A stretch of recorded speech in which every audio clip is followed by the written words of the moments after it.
नमस्कार. I hope I am audible and visible. माझा आवाज सर्वांपर्यंत पोहोचतो आहे.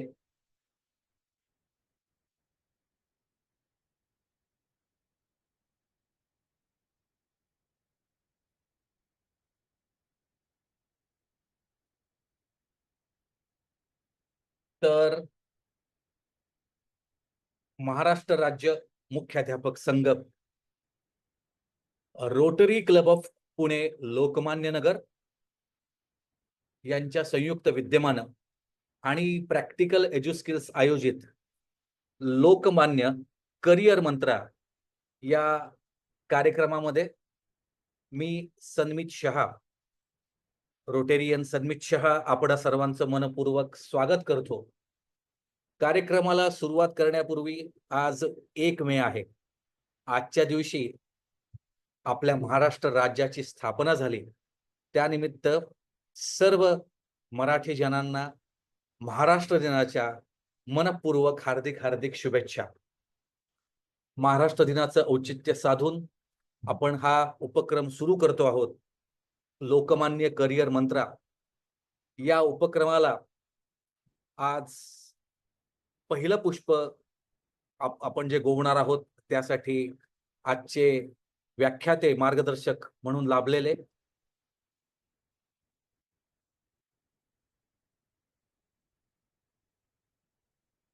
प्रसिद्ध करिअर मार्गदर्शक, प्रेरणादायी वक्ते आणि त्याचबरोबर सजग नागरिक मंचचे अध्यक्ष विवेक वेलणकर साहेब, महाराष्ट्र राज्य मुख्याध्यापक संघाचे अध्यक्ष तानाजी माने सर, जे सोलापूरचे आहेत, त्याचबरोबर rotary club of Pune Lokmanya नगरचे निर्वाचित जून महिन्यापासून म्हणजे आता निर्वाचित अध्यक्ष माझे मित्र रोटेरियन ऋषिकेश बागडे साहेब, त्याचबरोबर इथं उपस्थित महाराष्ट्र मुख्याध्यापक संघ पुणे विभागाचे शिवाजी शिंदे सर, उपस्थित विद्यार्थी आणि युट्यूबच्या माध्यमातून लाईव्ह आणि रेकॉर्डेड सेशन मधून नंतर इथे जोडले गेले जाणारे सर्व विद्यार्थी, पालक, शिक्षक आणि करिअर मार्गदर्शक यांचं पुन्हा एकदा मी स्वागत करतो.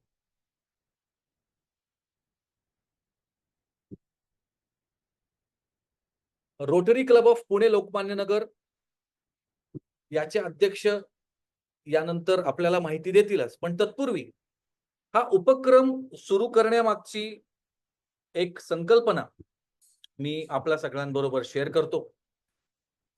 करिअर मार्गदर्शन हा आपल्याकडे अत्यंत निष्काळजीपणे हाताळला जाणारा पण आयुष्यासाठी तितकाच महत्वाचा असणारा विषय. करिअर मार्गदर्शन जे आपल्याला आपल्या आयुष्याची दिशा द्यायला, आपण नेमकं करिअर कोणतं घडवायचं, 10वी नंतर काय निवडायचं, 12वी नंतर कोणते विषय निवडायचे, हे सर्व आपल्याला दिशा दर्शवण्यासाठी करिअर मार्गदर्शनाचा खूप महत्वाचा वाटा आपल्या भविष्याच्या पूर्ण भविष्य आपलं त्याच्यावर निर्धारित असतं. पण दुर्दैवानं व्हॉट्सअप वरून आलेले मेसेजेस, व्हॉट्सअप मधून मिळालेलं अर्धवट ज्ञान, नातेवाईकांकडून मिळालेलं अर्धवट अपुरी माहिती, त्याचबरोबर मित्र आणि इतर इन्फ्लुएन्सर्स कडून किंवा ज्या ज्या गोष्टी आपल्याला इन्फ्लुएन्स करतात त्या माध्यमातून आपण घेतलेली त्रोटक माहिती या आधारे आपण आपल्या आयुष्यातला सगळ्यात महत्वाचा निर्णय घेण्याचा एक केविलवाणा प्रयत्न करत असतो. आणि तिथंच बऱ्याच वेळा आपण चुकतो, आपण कमी पडतो आणि एकदा जर का गाडी डिस्ट्रॅक्ट झाली तर ती गाडी लाईनवर यायला आपल्याला बऱ्याच वेळा वेळ लागतो.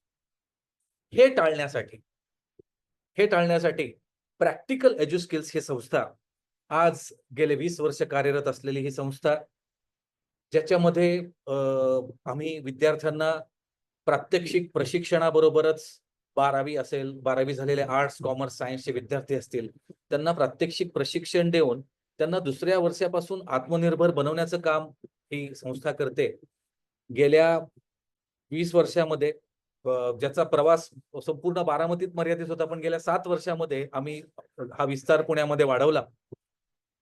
तर 2000हून अधिक विद्यार्थ्यांना निर्भर करण्यामध्ये प्रॅक्टिकल एज्यू स्किल्सने एक छोटासा खारीचा वाटा उचलला आहे. करिअर मार्गदर्शन आम्ही वेगवेगळ्या शाळांमध्ये, महाविद्यालयामध्ये जाऊन विद्यार्थ्यांशी प्रत्यक्ष संवाद साधून आम्ही विद्यार्थ्यांशी बोलून त्यांच्यापर्यंत कोणत्या वाटा निवडाव्यात, कोणत्या वाटा तुम्ही कसा विचार करावा यापर्यंत तर आम्ही कार्य करत होतोच.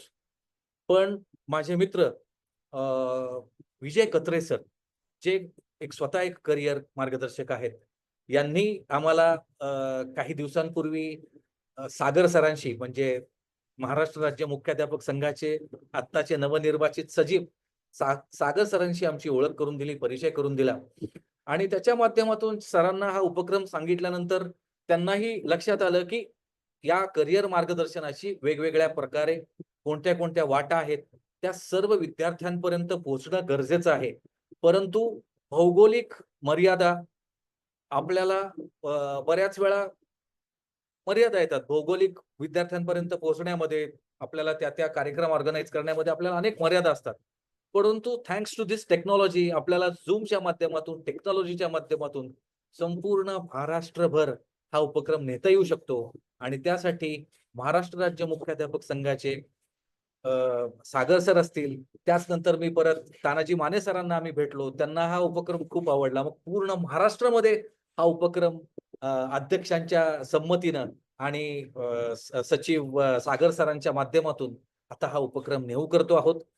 तर या कार्यक्रमाचं स्वरूप, या मार्गदर्शनाचं स्वरूप असं असणार आहे, की वेगवेगळे कार्यक्रम, वेगवेगळ्या मान्यवरांचे मार्गदर्शन आपल्याला याच्यामध्ये आपण देऊ करणार आहोत. ज्याच्यामध्ये आज आपण पहिलं पुष्प आपण विवेक वेलणकर साहेबांचं असणार आहे. त्याचबरोबर डॉक्टर श्रीराम गीत सर असतील, त्याचबरोबर कर्नल सुमन असतील, असे अनेक तज्ञ मार्गदर्शक जवळपास वर्षभर आणि इथून पुढे आता कायमच सर्व विद्यार्थ्यांसाठी 10वी आणि 12वीच्या विद्यार्थ्यांसाठी हे मार्गदर्शन करत राहणार आहेत. आणि विद्यार्थ्यांना, पालकांना आणि इनडायरेक्टली म्हणूयात किंवा डायरेक्टली शिक्षकांना देखील करिअर निवडीसाठी जास्तीत जास्त सजग ठेवणं, त्यांच्यापर्यंत विषय पोहोचवणं हा या उपक्रमाचा उद्देश असणार आहे. तर जास्तीत जास्त विद्यार्थ्यांनी याचा लाभ घ्यावा यासाठी आपण हा कार्यक्रम YouTube लाईव्ह पण करणार आहोत. याच माध्यमातून YouTube रेकॉर्डेड व्हिडिओज जास्तीत जास्त विद्यार्थ्यांपर्यंत मुख्याध्यापक संघाच्या माध्यमातून शाळांपर्यंत आपण पोहोचवण्याचं काम करणार आहोत. आणि हे काम, माझी विनंती आहे, की जे कोणी शिक्षक, जे कोणी विद्यार्थी, पालक हा कार्यक्रम पाहतायत, त्यांनी लवकरात लवकर तुम्हाला जी लिंक आलेली असेल ती विद्यार्थ्यांपर्यंत, सर्वांपर्यंत पोहोचवावी आणि या कार्यक्रमाला जास्तीत जास्त लोकांपर्यंत पोहोचवून त्यांना करिअर मार्गदर्शन करण्यासाठी, मार्गदर्शन मिळण्यासाठी मदत करावी. सो मी विवेक वेलणकरांचं पुन्हा एकदा स्वागत करतो. विवेक वेलणकर साहेबांची ओळख द्यायचं ती कमी आहे. विवेक वेलणकर सर करिअर मार्गदर्शक आहेत, सजग नागरिक मंचाचे अध्यक्ष आहेत. आणि Vivek sir, can you switch on your cameras please? तुम्हाला तुमचा कॅमेरा ऑन करता येतोय? परफेक्ट. तत्पूर्वी मी माझे मित्र आणि रोटेरियन ऋषिकेश बागडे काही टेक्निकल अडचणींमुळे मगाशी जॉईन झाले होते, पण आता बहुतेक त्यांना काहीतरी टेक्निकल अडचण आहे. Yes, Rishikesh is there. Yes, Rishikesh is there. तो ऋषिकेश बागडेजींना मी विनंती करतो की त्यांनी Rotary club of Pune Lokmanya Nagar याबाबत, तसेच हा उपक्रम रोटरी क्लबच्या माध्यमातून आपल्याला महाराष्ट्रभर कसा नेता येईल याबद्दल माहिती आणि मार्गदर्शन करावं. पुन्हा एकदा सर्व उपस्थित मान्यवरांचं आणि प्राध्यापकांचं स्वागत, विद्यार्थ्यांचं आणि पालकांचं स्वागत. ओव्हर टू यू ऋषिकेशजी. नमस्कार.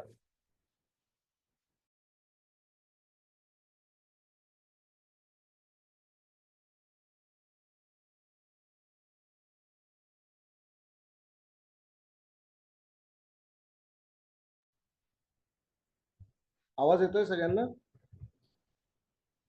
थँक्यू सन्मित. मला आज खरं तर खूप आनंद होतोय की सन्मित हा रोटरी क्लब ऑफ लोकमान्य नगरच्या ह्याच्यामधून बरेच वर्षापासून हा उपक्रम खरं तर राबवत आहे आणि आम्हाला फिजिकली कॉलेजपर्यंत शाळांपर्यंत पोहोचून आम्ही तो प्रोग्राम रन करतो. पण आज आपल्याला ह्या प्रिन्सिपल असोसिएशनच्या माध्यमातून तानाजी सर म्हणा किंवा शिवाजी सर म्हणा आणि सागर सरांच्यामुळे आणि कचरे सरांनी जी सुरुवात करून दिली, गायडन्स दिला, त्याच्यामुळे आज आपल्याला हा कार्यक्रम आपल्याला एवढ्या लोकांपर्यंत नेता येतो. माझी मनापासूनची खूप इच्छा होती की आजपर्यंत मी ज्या वेळेला करिअर चूज करायचा विचार करत होतो त्यावेळेला मला गायडन्स द्यायला कोणी नव्हतं. पण आज प्रॅक्टिकल एज्युकेशन आणि प्रिन्सिपल असोसिएशनच्या माध्यमातून आणि रोटरी क्लब ऑफ लोकमान्य नगर या सगळ्यांच्या एकत्र सहभागाने आपण लाखो विद्यार्थ्यांपर्यंत पोहोचू शकतोय. रोटरी क्लब ऑफ लोकमान्य नगर ह्याला 24 वर्ष झाले. 24 वर्षामध्ये भरपूर सारे प्रोजेक्ट्स आपण केलेले आहेत, ज्याच्यामध्ये शाळा बांधून देणे, त्यानंतर शाळेमध्ये बेंचेस वगैरे या सगळ्यांची व्यवस्था करणे, असे भरपूर सारे प्रोजेक्ट आपण केलेले आहेत. नुसतेच शाळा बांधणे नाही, पण मुलांच्या आरोग्यासाठी पण बरेचसे आपण प्रोजेक्ट केलेले आहेत. पण हा प्रोजेक्ट खूप जवळचा वाटतो, कारण यामधनं पुढची पिढी घडणार आहे. ही पुढे घडणारी पिढी जी आहे त्यांना चांगलं योग्य मार्गदर्शन मिळालं तर त्यांना पूर्णपणे रोटरीसाठी किंवा अजून लोकांसाठी मदत करता येईल आणि आपल्या ओव्हरऑल भारताला आपल्याला खूप पुढे घेऊन जाता येऊ शकतं. रोटरी क्लबमध्ये आम्ही बरेचसे प्रोजेक्ट केलेले आहेत, ज्याच्यामध्ये जवळजवळ 2000 विद्यार्थ्यांना दर वर्षाला आपण वेगवेगळ्या पद्धतीने मदत करतो, प्लस त्यांच्या शाळांना मदत करतो. मागच्या वर्षी आम्ही 3 शाळांमध्ये त्यांची शाळा बांधून देण्यापासून वेगवेगळे उपक्रम केलेले आहेत. आणि रोटरी हे फक्त समाजसेवा नसून शिक्षणावरती किंवा या सर्व गोष्टींवरती तुम्हाला पुढे नेत असते आणि जगामध्ये शाश्वत बदल घडवण्यासाठी बराचसा प्रयत्न केला जातो. त्यामध्ये रोटरी हे आरोग्यासाठी पण मुलांच्या बरेचसे काम करते. आम्ही 50,000 विद्यार्थ्यांचे कॉर्पोरेशनच्या शाळेतल्या 50,000 विद्यार्थ्यांचे आय चेकअप आणि त्याच्यामध्ये त्यांना मुलांना चष्मे, त्यानंतर आम्ही हेल्दियर मी प्रोग्रामच्या अंडर मुलांचं हेल्थ चेकअप कॅम्प असं 2000 विद्यार्थ्यांसाठी आम्ही हेल्थ चेकअप प्लॅन या वर्षामध्ये घडवून आणलेला आहे आणि पुढच्या वर्षी पण करणार आहोत. मला आज हा जो प्रोग्राम आपण ऑनलाईन करिअर गायडन्सचा देत आहोत, या माध्यमातून आपण खूप विद्यार्थ्यांपर्यंत पोहोचणार आहोत आणि त्यांचं गाईड करण्यासाठी आज जसे आपल्याकडे विवेक वेलणकर सर आलेले आहेत, तसेच बाकीचेही वेगवेगळ्या क्षेत्रातले वेगवेगळे लोक येऊन गायडन्स देतील आणि मुलांना त्यांचं करिअर चूज करायला खूप सोपं जाईल आणि त्यांच्या आवडीचं करिअर त्यांना चूज करता येऊ शकतं. याची मला गॅरंटी आहे. मी जास्त वेळ न घेता मी हँड ओव्हर करतो सन्मित शाहकडे. पुढच्या कार्यक्रमाला आपण सुरुवात करावी. त्या अगोदर आलेल्या सर्व विद्यार्थी, पालक, शिक्षक यांना शुभेच्छा पुढच्या प्रोग्रामसाठी. मनपूर्वक स्वागत आणि प्रॅक्टिकल एज्युकेशन आणि मुख्याध्यापक संघाचे आभार की त्यांनी हा programme Rotary club of Lokmanya Nagar याच्या वतीनं पुढे नेलेला आहे. धन्यवाद. Thank you Sanmit. Thank you so much ऋषिकेशजी.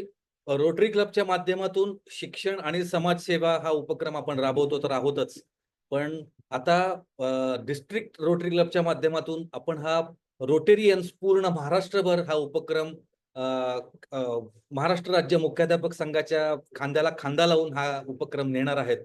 अ, मी अ, तानाजी माने सरांना विनंती करतो. तानाजी माने सर जॉईन झालेले आहेत. तर मी तानाजी माने सर जे महाराष्ट्र राज्य मुख्याध्यापक संघाचे अध्यक्ष आहेत आणि महाराष्ट्रभर पोहोचवण्यासाठी हा खरं उपक्रम जे आपल्याला हेल्प करत आहेत. तर मी त्यांना विनंती करतो, की त्यांनी येस मी म्यूट करतो सर, अनम्यूट करतो. त्यांनी आपल्याला मार्गदर्शन आणि शुभेच्छापर 2 शब्द बोलावेत. Over to you sir. Yes, सर्वांना नमस्कार. मला वाटतं आवाज येत असेल माझा सर्वांच्या पर्यंत.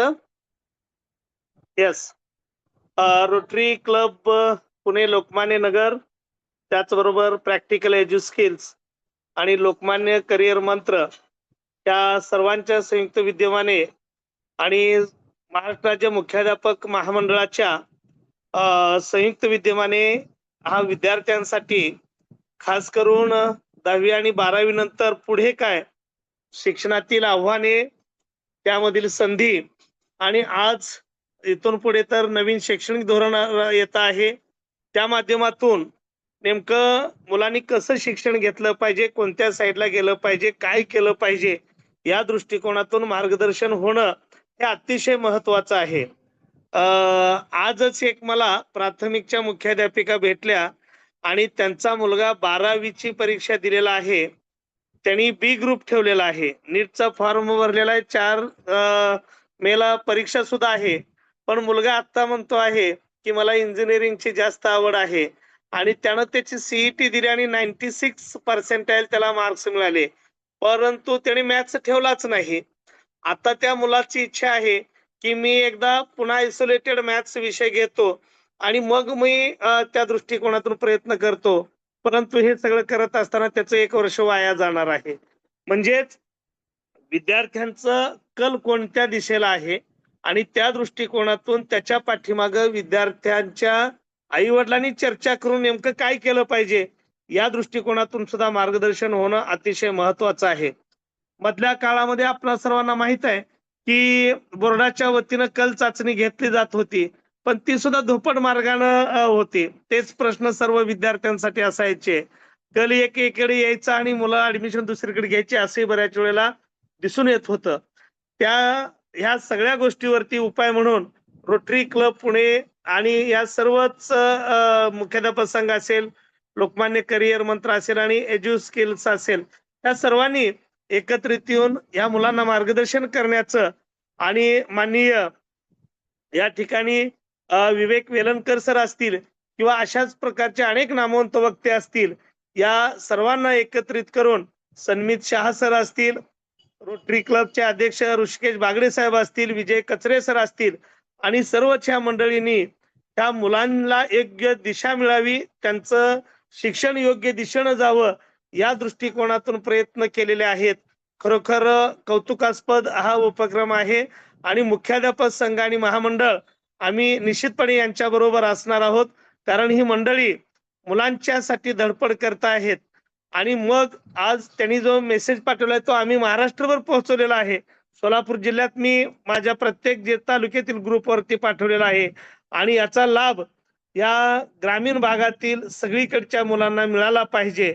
कारण आज शहरामध्ये बऱ्याच ठिकाणी अशा पद्धतीनं सेमिनार्स आयोजित केले जातात. काही मुलं त्या ठिकाणी जातात, पण ग्रामीण भागातील मुलांना तिथपर्यंत पोहोचता येईल असं नाही. परंतु या माध्यमातून आपण ऑनलाईन या मुलांच्या पर्यंत पोहोचण्याचा प्रयत्न करतो आहे. हे अतिशय कौतुकास्पद बाब आहे आणि एक शिक्षण क्षेत्रात काम करणारा आणि मुख्याध्यापक महामंडळाचा अध्यक्ष या नात्यानं मी या सर्वांचा आभार मानतो. त्यांच्या कामाप्रती आदर व्यक्त करतो आणि असंच पुढच्या काळामध्येही आपल्या हातून चांगलं काम घडावं अशा पद्धतीनं अपेक्षाही व्यक्त करतो आणि थांबतो. जय हिंद, जय भारत.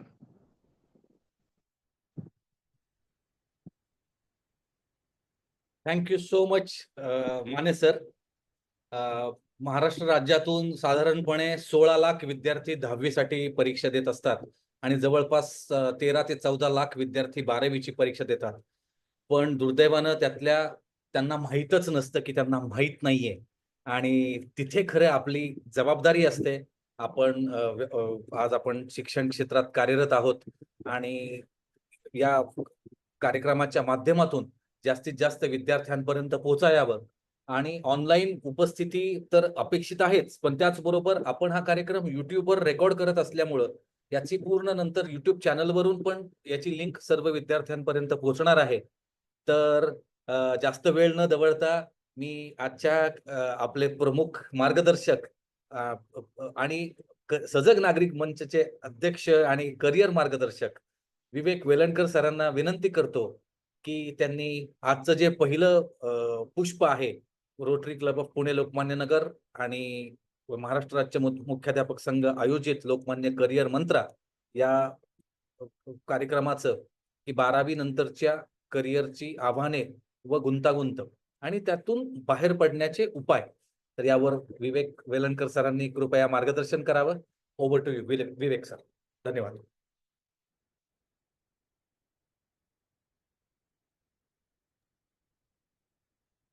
धन्यवाद माननीय संबित शहा, त्यानंतर rotary club of Pune Lokmanya नगरचे ऋषिकेश बागडे साहेब, त्याचबरोबर मुख्याध्यापक संघाचे तानाजी माने साहेब, या सर्वांना पहिल्यांदा धन्यवाद देतो की त्यांनी या प्रकारचा कार्यक्रम आयोजित केला. आणि त्याचबरोबरीने आलेले सर्व विद्यार्थी आणि पालक यांचंही मनापासून स्वागत करतो. आजचा विषय अर्थातच आपण थोडा 12वी पुरता लिमिट ठेवलाय. पण मी थोडस माझा अनुभव याच्यामध्ये काही एक्सप्रेस करू इच्छितो. मी गेली 25 वर्ष करिअर काउन्सिलिंग करतोय आणि अगदी आजची आलेली केस फक्त तुम्हाला सांगणार आहे. 12वी सायन्सची एक मुलगी आज माझ्याकडे आली, ती पालकांबरोबर. या मुलीनी पालकांच्या आग्रहाखातर सायन्स ब्रांच घेतली आणि गेल्या वर्षी ती गणितामध्ये दुर्दैवाने नापास झाली 12वीला. फेर परीक्षेमध्ये पण नापास झाली. आत्ता तिने परत परीक्षा दिली. आत्ताही तिला खात्री नाही की तिचं सुटेल का नाही. आणि मग एका अतिशय विचित्र परिस्थितीमध्ये ते माझ्याकडे आले होते. हे असं का घडतंय? तर आपण जेव्हा महत्वाचे निर्णय घेतो, म्हणजे 10वी नंतरही निर्णय घेताना साधारणपणे विद्यार्थी आणि पालक सुद्धा 2च गोष्टींना अनुसरून निर्णय घेतात. एक, मार्क किती पडले? मग एक 80-85% वर पडले की सायन्सला जायचं, थोडी कमी पडली की कॉमर्सला जायचं, आणखीन कमी पडली की आर्ट्सला जायचं. Simple principal.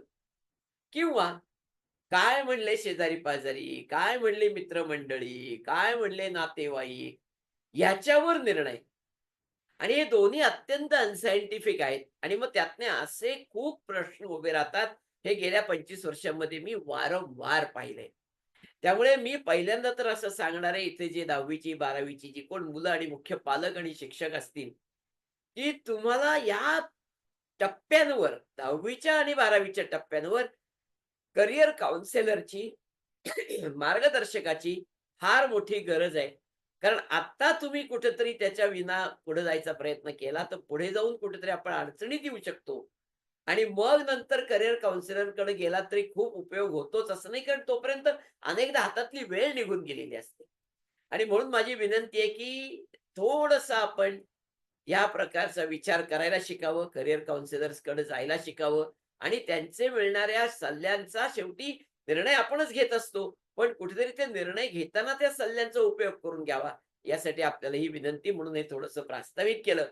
आणि आता आपण 12वी नंतरच्या ऑप्शन्सकडे येणार आहोत. 12वीचा निकाल आता अगदी कधीही जाहीर होईल अशी परिस्थिती आहे. कारण यंदा 12वीच्या परीक्षा 15 दिवस लवकर झाल्यात. त्यामुळे 15 मेच्या आसपास 12वीचा महाराष्ट्र बोर्डाचा आणि सीबीएसईचा आता अगदी कधीही निकाल लागेल अशी आत्ताची परिस्थिती आहे. अर्थातच 12वीच्या निकालानंतर लगेच काही घडतं असं नाही. परंतु 12वीच्या निकालानंतर पुढच्या ॲडमिशनचे नक्कीच आपल्याला सगळ्यांना वेध लागलेले असतात. मग ते आर्ट्सचे असोत, कॉमर्सचे असोत किंवा सायन्सचे असोत. तर या संदर्भात काही गोष्टी थोड्याशा आपल्याशी बोलाव्यात, या उद्देशाने मी आत्ता आलोय. आर्टिफिशियल इंटेलिजन्स AI याने एक खूप मोठं भीतीचं वातावरण निर्माण केलंय. या गेल्या 2-3 वर्षामध्ये या सबंधच क्षेत्रामध्ये पालक आणि विद्यार्थी प्रचंड भांबावलेत. आणि मग आर्टिफिशियल इंटेलिजन्स आपल्या सगळ्यांना आता याच्या पुढच्या काळात नोकऱ्या मिळवू देतो का नाही? आपल्याला काही रोजगाराच्या स्वयंरोजगाराच्या काही संधी शिल्लक राहतात का नाही, अशा प्रकारची एक मानसिकता किंवा अशा प्रकारचं एक कुठेतरी भीतीदायक वातावरण हे तयार झालेलं आहे. तेव्हा आपल्याला त्याच्यातनं बाहेर येऊन पुढची वाटचाल करायची आहे, हे मी तुम्हाला पहिल्यांदा स्पष्ट करतो. पहिल्यांदा डोक्यातनं हे काढा की आर्टिफिशियल इंटेलिजन्समुळे सगळ्यांच्या नोकऱ्या जातील, कोणाला काही मिळणार नाही याच्या पुढच्या काळात आणि आता सगळे बेकार घरी बसतील, असं होणार नाही. खूप ऑप्शन्स आहेत की जिथे आर्टिफिशियल इंटेलिजन्स फारसं काही करणार नाही, किंबहुना आर्टिफिशियल इंटेलिजन्स हा तुमच्या हातातलं टूल ठरेल. तेव्हा पहिल्यांदा या मानसिक तणावातनं, या भीतीतनं थोडे बाजूला या आणि ऑब्जेक्टिव्हली विचार करायचा प्रयत्न करा. आता काही गोष्टींबद्दल मी मुद्दाम स्पेसिफिक बोलणार आहे. जसं की अनेक मुलं आहेत. म्हणजे कॉमर्सची मुलं बहुसंख्य बी.कॉम किंवा बी.बी.ए. सायन्सची मुलं सुद्धा मोठ्या प्रमाणावर बी.बी.ए.ला, आर्ट्सची मुलं सुद्धा मोठ्या प्रमाणावर बी.बी.ए.ला जातात, असं माझं गेल्या काही वर्षातलं ऑब्झर्वेशन आहे. आणि का हो बी.बी.ए. करता? नाही, एम.बी.ए. सोपं जावं म्हणून. पण बी.बी.ए.चा कोर्स सुद्धा ते बी.ए. सारखाच करतात. हेही मी बघितलंय, अनुभवलेलं आहे. याचं कारण मुळात बी.बी.ए.चा कोर्स किती प्रॅक्टिकल ओरिएंटेड असला पाहिजे, त्याच्यामध्ये काय असलं पाहिजे, याबद्दल मुळातच फार मोठं जे धोरण आखतात किंवा सिलेबस आखतात, त्यांचीही क्लॅरिटी नाही आणि विद्यार्थ्यांची त्याहून नाही. ते ग्रॅज्युएशन होऊन फक्त त्याकडे बघतात. माझं म्हणणं असं आहे की ही अपॉर्च्युनिटी आहे तुमच्याकरता. कुठेतरी तुम्ही हे बी.बी.ए. किंवा इव्हन बी.कॉम सुद्धा करताना प्रॅक्टिकल अप्रोच जर बाळगलात आणि आपण हा फक्त डिग्री मिळवून काहीतरी होणार आहे आणि आपलं आयुष्याचं कल्याण होणार आहे, असं कुठेतरी लक्षात न ठेवता आपल्याला या डिग्री मिळवताना काहीतरी आणखीन मिळवलं पाहिजे. तो प्रॅक्टिकल एक्सपोजर मिळवलं पाहिजे, प्रॅक्टिकल एक्सपिरियन्स मिळवला पाहिजे, आपल्याला कुठेतरी इंटर्नशिप्स मिळायला पाहिजेत, आपल्याला कुठेतरी काही स्किल डेव्हलप करता आली पाहिजेत. ह्याचा जेव्हा आम्ही विचार करायला सुरुवात करतो, तेव्हा मला असं वाटतं की ही करिअर्स ही निश्चितपणे फलदायी ठरतात. म्हणजे अगदी साधं उदाहरण बघा. मी अनेकदा विद्यार्थ्यांना विचारतो, की "अरे बाळांनो, जगातली सगळ्यात मोठी कंपनी कुठली?" मग कोणी Google सांगतंय, कोणी Microsoft सांगतंय, कोणी आणखीन काही सांगतंय. मग मी त्यांना विचारतो, "जगातली सगळ्यात मोठी अशी कंपनी कुठली, की ती काहीच प्रोड्यूस करत नाही?" तरी कुठेतरी मग गडबड होतेच. आणि मग कोणीतरी हळूच सांगतं, "अहो नाही, ते म्हणले आपल्याकडे जे आता मोठ्या प्रमाणावर मार्केटिंग कंपनी आली आहे, ती म्हणजे Amazon." जगभर ज्यांचा प्रेझेन्स आहे अशी Amazon नावाची कंपनी. तुम्ही जर कोणाला विचारत की नक्की काय प्रोड्यूस करते? ते स्वतः काहीच प्रोड्यूस करत नाही. पण विकते काय? तर जगातलं सगळं. तुम्ही म्हणाल ते विकते आणि त्या सगळ्याचा जो मोठा बेस आहे, की ज्याला कधीच मरण नाही, एआय येवो नाही तर आणखीन काही येवो, and that is something called as supply chain management. कारण Amazonचं बेसिक प्रिन्सिपलच सप्लाय चेन आहे. तुम्हाला सांगतात ठराविक काळात तुम्हाला मी गुड्स डिलिव्हर करू. कशाच्या जोरावर? तिथं काही कॉम्प्युटर काम करत नाही, तिथं माणसं काम करतायत आणि ही सप्लाय चेन मॅनेजमेंट जे आहे, ह्याचं कुठेतरी आपल्याला बी करत असा, बी.कॉम करत असा, याचं काही बेसिक एज्युकेशन मिळालं पाहिजे, याचं बेसिक एक्सपोजर मिळालं पाहिजे. तर तुमच्या कोर्सला, त्या डिग्रीला, त्या सगळ्या गोष्टीला काहीतरी अर्थ राहील. आणि मग काही सप्लाय चेन मॅनेजमेंट आहे तसं नाही. अनेक गोष्टी आहेत अशा. दुसरं एक्झाम्पल, मार्केटिंग, सेल्स याच्याबद्दल आपण खूप काळापासून ऐकत आलोय आणि मार्केटिंग सेल्सची जी पारंपरिक टेक्निक्स आहेत, ती कुठेतरी आता मागं पडत चालली आहेत. हे आपण सगळे बघतोय. आणि नवीन टेक्निक्स जी येत आहेत, that is called as digital marketing. आज पारंपरिक माध्यमातनं वर्तमानपत्र असोत किंवा टीव्ही माध्यम असो, रेडिओ माध्यम असो, याच्यातनं जेवढा प्रचार-प्रसार प्रॉडक्ट्सचा, सर्व्हिसेसचा होत नाही, त्याच्यापेक्षा जास्त प्रचार-प्रसार त्याच्या 1/1000 कॉस्टमध्ये मोठ्या प्रमाणावर या सोशल मीडियामधनं होतोय. मग सोशल मीडियाचं मार्केटिंग किंवा डिजिटल मार्केटिंग हे सुद्धा आपल्याला कुठेतरी एक्सपोजर मिळण्याची गरज आहे. त्याच्यातली आपल्याला काहीतरी शिकायची गरज आहे. त्याची माहिती करून घ्यायची गरज आहे. किंबहुना याच्या पुढच्या काळात त्याच्यातच काम करण्याची आपल्याला कुठेतरी सवय करून घ्यावी लागेल. म्हणजे गेल्या काही वर्षात एम-बी-एचे जे ऑप्शन्स बदललेत, पारंपरिक मार्केटिंग, मटेरियल्स आणि काय फायनान्स आणि एच-आर हे जाऊन आता अनेक वेगवेगळे ऑप्शन्स एम-बी-एचे पण आले, ज्याच्यामध्ये सप्लाय चेन पासून ते डिजिटल मार्केटिंग पर्यंत अनेक एम-बी-एचे ऑप्शन्स सुद्धा आलेले आहेत. सो आपल्याला कुठेतरी या दृष्टीने एक विचार करण्याची सवय लागणं हे फार मोठ्या प्रमाणावर गरजेचं आहे. त्याच्याबरोबर आता बी.कॉमची मुलं असतील, टॅक्सेशन. आज विचार करा, की आमच्या देशामध्ये सगळ्यात मोठं इन्कम सरकारचं काय असेल तर फक्त टॅक्सेस मधनं आहे. मग ते जीएसटी असेल, डायरेक्ट टॅक्सेस असेल, इनडायरेक्ट टॅक्सेस असेल.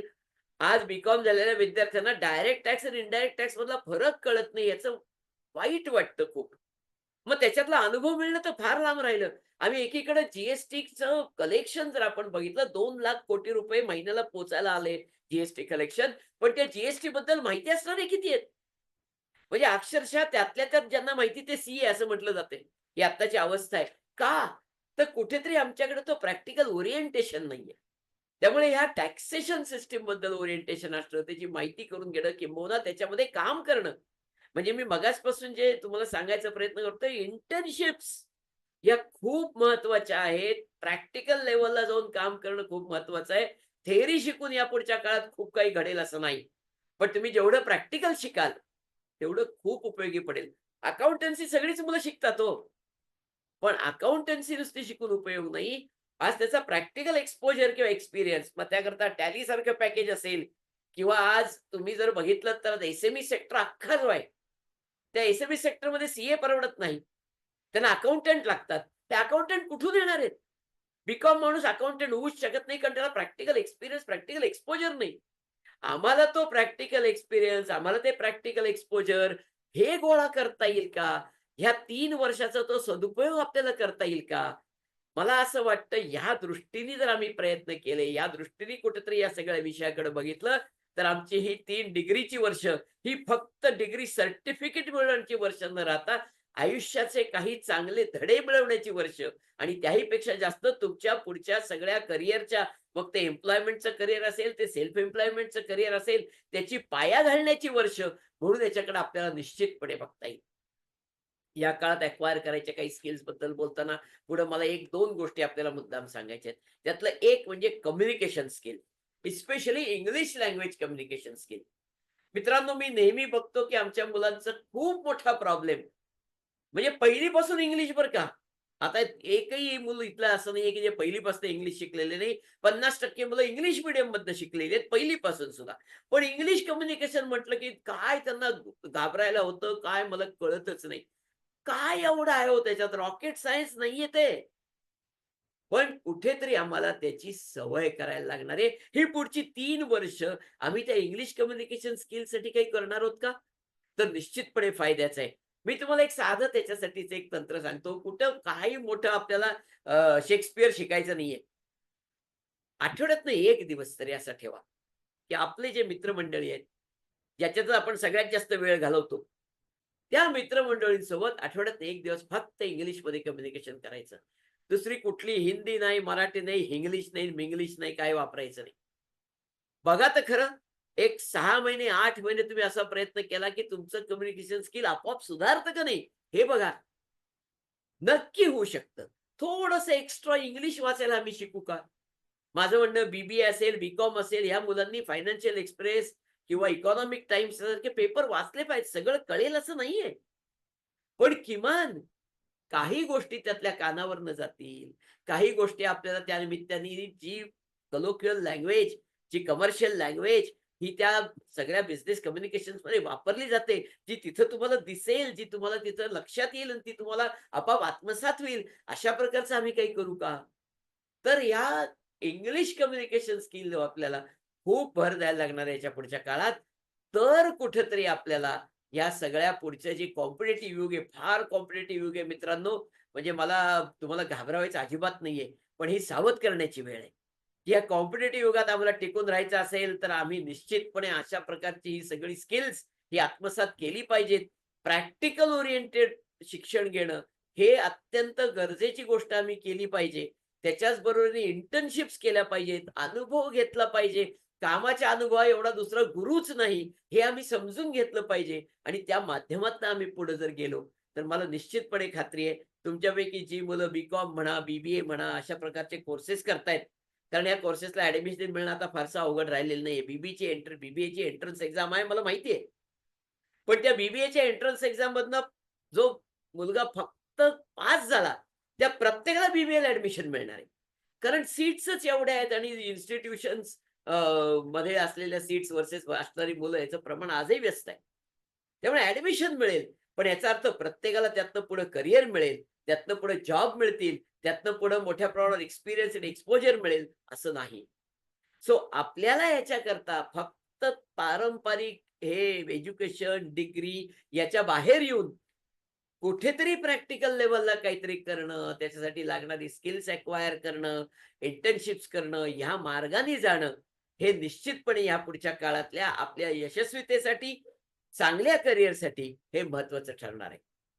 त्यामुळे ह्या दृष्टीने स्पेशली जे BCom, BBA करणारी मुलं आहेत त्यांच्याकरता ह्या काही गोष्टी मला सांगणं अत्यंत आवश्यक होतं आणि म्हणून मी पहिल्यांदा ते केलेलं आहे. कारण हे खूप मोठ्या प्रमाणावर मुलं त्यातली आहेत आणि त्यांच्यापर्यंत हे पोहोचलं पाहिजे आणि अगदी ठासून पोहोचलं पाहिजे म्हणून हे मांडले मी. आता काही अजून कोर्सेसकडे मी येणार आहे, जे परत एकदा प्रॅक्टिकल ओरिएंटेड आहेत. Say for example there is a course called as BVOC, bachelor of vocational नावाचा कोर्स आहे. हा कोर्स अगदी पुणे विद्यापीठात सुद्धा आहे. मग त्यात सोलर टेक्नॉलॉजीचा कोर्स आहे, त्याच्यामध्ये रिटेल मॅनेजमेंटचा कोर्स आहे, त्याच्यामध्ये मॅन्युफॅक्चरिंग टेक्नॉलॉजीचा कोर्स आहे आणि 12वी काही झालेल्या मुलांनाही करता येण्यासारखं आहे. आणि या कोर्सचं वैशिष्ट्यच आहे 40% थेअरी 60% प्रॅक्टिकल. म्हणजे त्यांचा रिटेल मॅनेजमेंटचा कोर्स असा आहे, तुम्हाला म्हणजे बऱ्याच मुलांनाही माहिती नाही, आपलं दुर्दैव आहे सगळ्यांचं, की पुणे विद्यापीठाने मारुती सुझुकी नावाच्या कंपनीशी टायअप केलाय आणि व्यवस्था अशी निर्माण केली की 1 वर्ष थेअरी शिकायची आणि 2 वर्ष ही मुलं डायरेक्ट मारुतीच्या एखाद्या डीलरकडे कामच करतील.